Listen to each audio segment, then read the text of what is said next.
the goddess in the screen. It is the goddess Hariti of the ancient India. Goddess Hariti was referred in the Vedic as well as the Buddhist sources. The Buddhist sources, Goddess Hariti of the ancient India, as I told, it was referred in the Buddhist sources as the chief protector of the Sangha, as the chief protector of the Sangha, and seems to be the protector of the people, especially the children's, from the epidemics. Goddess Hariti was worshipped by the ancient Indian people to have the boon of healthy child and the healthy childbirth. Healthy childbirth was actually a demon, was actually a demonic goddess, associated with the Buddhist myth that Buddha converted her into the goddess of people's welfare. But the goddess Hariti cult became popular in the ancient India, especially in the regions of the Peshawar, and there was it was the historian Antony Fauch and historians who studied the cult of Hariti stated as the existence of a stupa called as Hariti Stupa. Hariti Stupa since the ancient times in the Peshawar, that is the capital of the Kushana Empire, and there was Hariti. There was the Hariti statues or the Hariti idols are popular throughout ancient India. It existed throughout the northwestern and in the North India, and it was referred by Huan Swan. It was referred by the Huan Swan about the existence of the Hariti cult in the northwestern India, and later it was Yitzing, his successor, who visited India in the 7th century, as like the Huan Swan, were both the informs of the existence of the Hariti cult. But the goddess Hariti cult became popular, the proliferation of the Hariti statues, Hariti idols, or the Hariti icons with the stupa during the period of Emperor Kanishka. It was the Emperor Kanishka's tenure known for the eruption of epidemics, in India, and there was a greater coincidence of the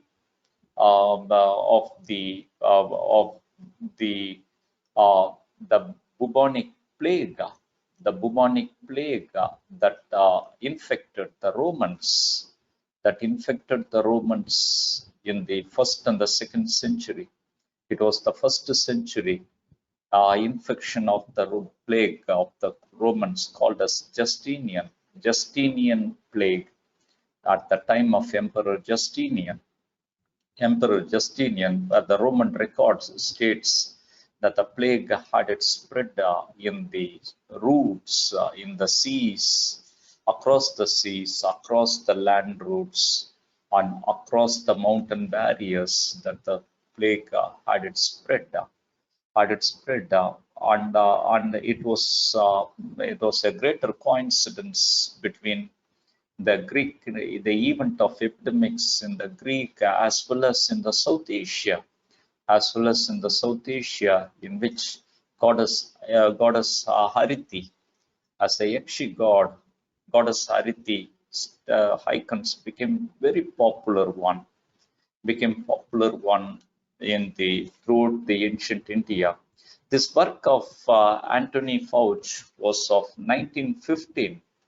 1915, the Anthony Fauch, where he stated his visit to the stupa of the goddess Hariti stupa in the Peshawar was known for a practice that exists among the Hindu and the Muslim women,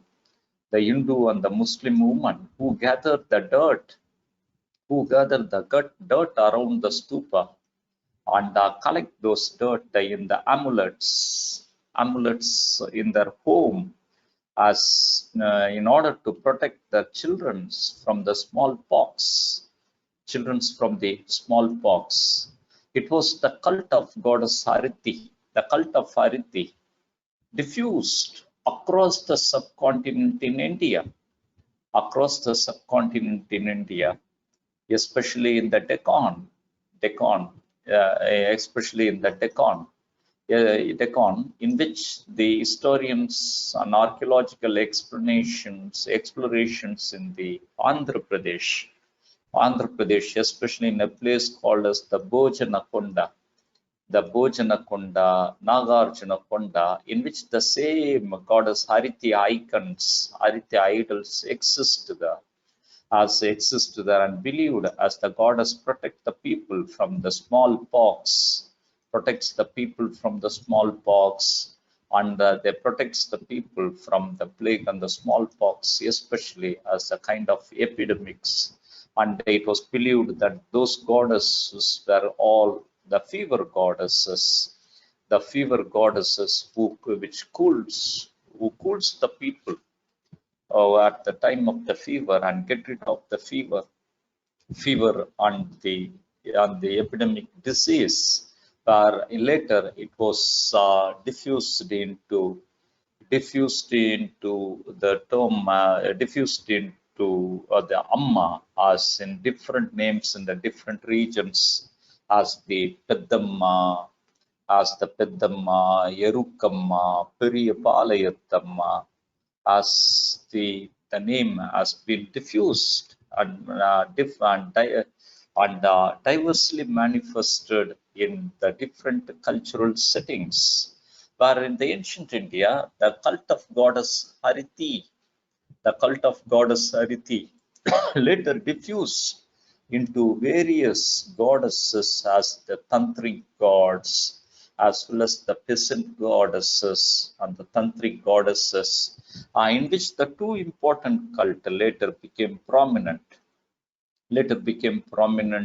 in the North India.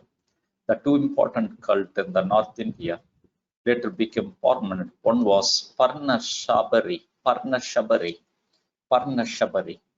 as the Paranashabari, as the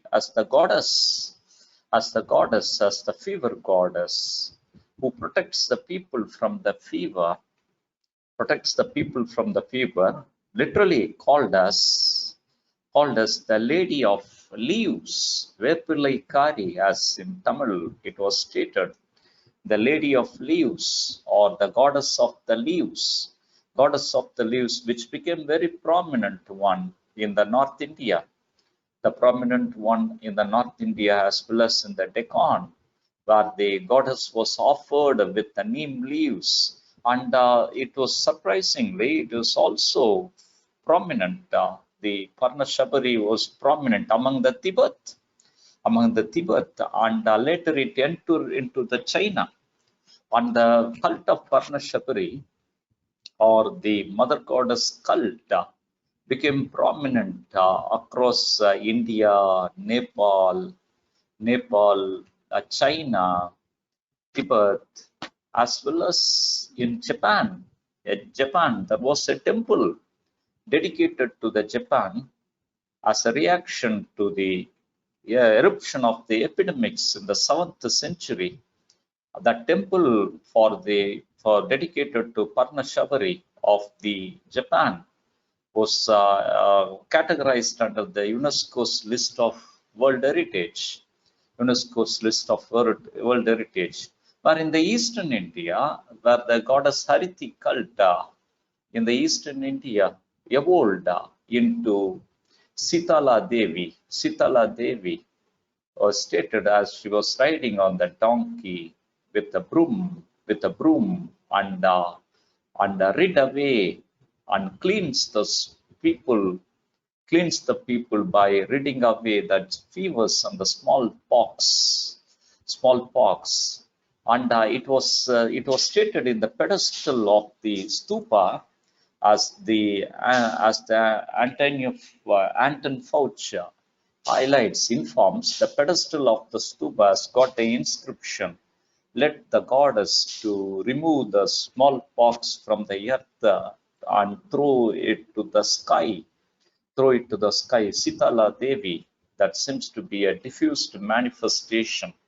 Though seems to be the most popular cult in Bengal and in Orissa, believed by the people. It is not the belief, it was the symbolic conception of inculcating certain practices, that is, the enforcing certain practices of the vaccinations, certain ethnic practices, the ethnic practices of the vaccination, as it was called as was invocations, the ethnic vaccination practices exist in the side of those cult. That is a primitive form of the vaccination in which the dried pus, of the smallpox affected is applied to the individual, in a minuscule quantity, and to trigger the antibodies reactions, the formation of the antibodies. It is in the form of the cult in which the fasting is observed. And the fasting is observed with the neem water, application of the neem water. And on the day of the ritual, the vaccination is performed by applying that pus, and isolating the individual, in which the advent of the fever was stated as the installation of the goddess Sitala, or the goddess Pochamma.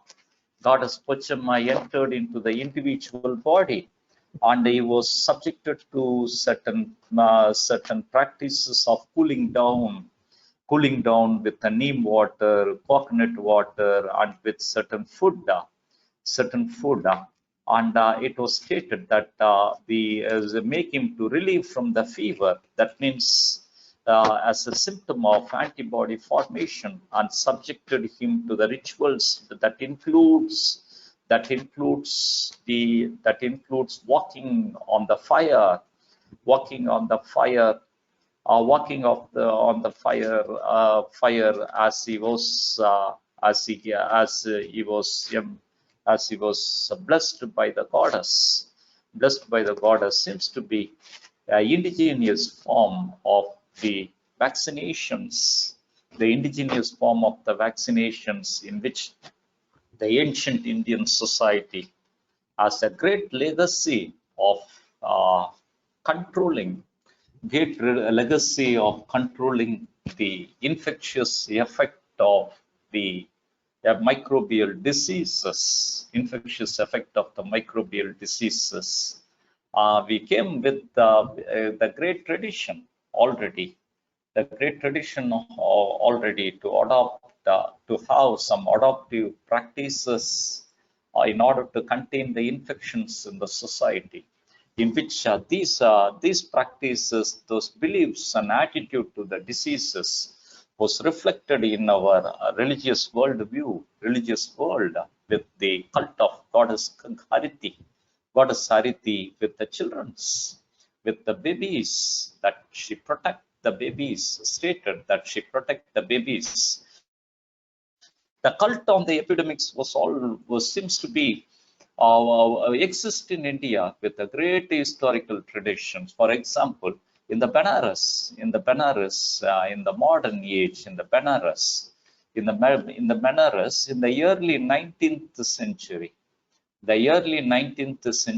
Benares, there was a Bhakti saint called as Swami Trilokananda, Triloka, Trilokalinga, Trilokalinga Swami, Linga, Trilokalinga Swami Maharaj, Trilokalinga Swami was considered as he possessed with the magical powers. Even the British record, some of the references of the British officials highlights some of the magical works that he performed. And it is stated that the Trilokalinga Swami has expressed a concern over the death of, or the high rate of infant mortality in India. Infant mortality in India, and mortality is caused by the epidemics. Mortality is caused by epidemics, and it was stated in the 19th century that the Trilokalinga Swami in the Banaras in Kasi has conducted a long days of fasting, observed fasting, and committed salekana. That means gone to the stage of samadhi,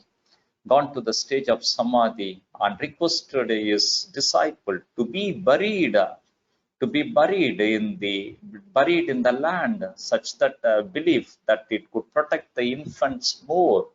The thing is that he ended his life in order to save the infants of India, infants in India, and in order to resist the epidemics, the great Indian society, the demography evolved, sustained by surviving the various epidemics, and the present challenge of the pandemic would also be overcome by the traditional beliefs and the practices of the India, of the people of India. Let me start our discussion today. That means something that we have to know, should have the glimpse on how the ancient Indian society confronted the problems of the epidemics and the pandemics in India, especially of the smallpox in India. That was approached in the point of view, in the religious perspective. It was approached and overcame the challenges. 5 challenges. The Indians were able to overcome the diseases, especially the plague